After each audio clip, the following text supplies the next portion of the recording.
what team would you say out of all the contenders on your list you think could have the worst vibes? Phoenix Suns.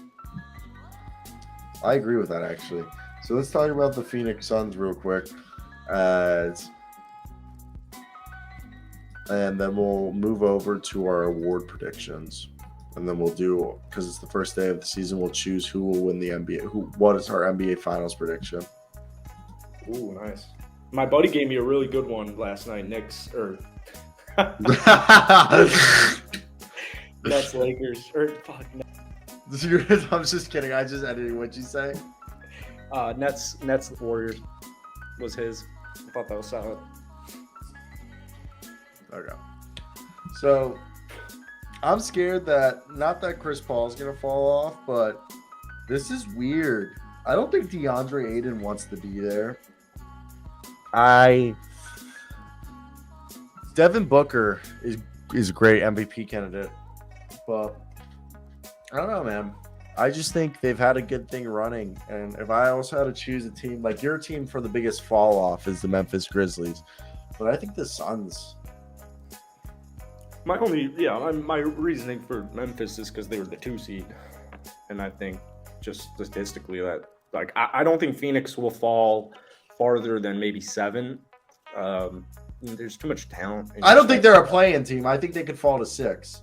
That's what, yeah. Like, I think the worst they could possibly do is 7, and you need some injuries to happen. But there's a lot of question marks with Phoenix right now. I mean, Chris CP0's Father Time been knocking out the door for a while now.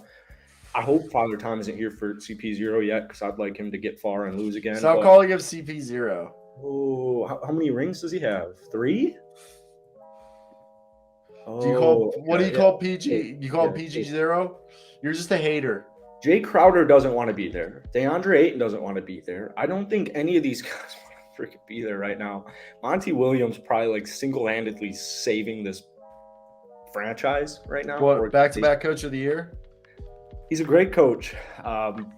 Cam Johnson, a lot of question marks. Cam Johnson, can he take that lead being in the starting lineup? He's betting on himself.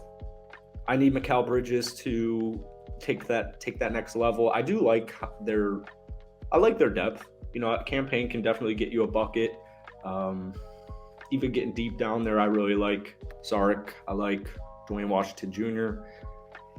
But I don't know, man. I think it's more the vibes for me with Phoenix, as far as, like I said, I don't think they're going to be a terrible basketball team. It's just they were the 1 seed last year where they win 64 games. I don't think they'll win 60. So, with their expectations making the finals 2 years ago, almost losing to the Pellies first round. I don't know, man. I got concerned. Yeah, no, I definitely have concerns with this team. I just think, like, there's 2 things that can happen. That if they have a bad year. The good version of the bad year is they start out the gate bad and then they figure it out and they limp into the 6th seed and they make some noise in the playoffs and they fall out the second round. The bad is they come out the gates good and then the locker room falls apart and they make it to as the 6th seed because they started out hot and they had a good lead, and then they just lose a shit ton of games, and then they just lose in the first round. Yeah. So I think that's what could happen with this team. Now, I want to talk about MVP. We got to put these predictions in. It's before there. I think the MVP, fifth player of the year, and 6-man. Let's just do our awards real quick. And I think 6-man might be a little bit harder. What's going on, William Seal? I think the 6-man would be Christian Wood if he stays on the bench, and also Swaggy. I agree with that statement.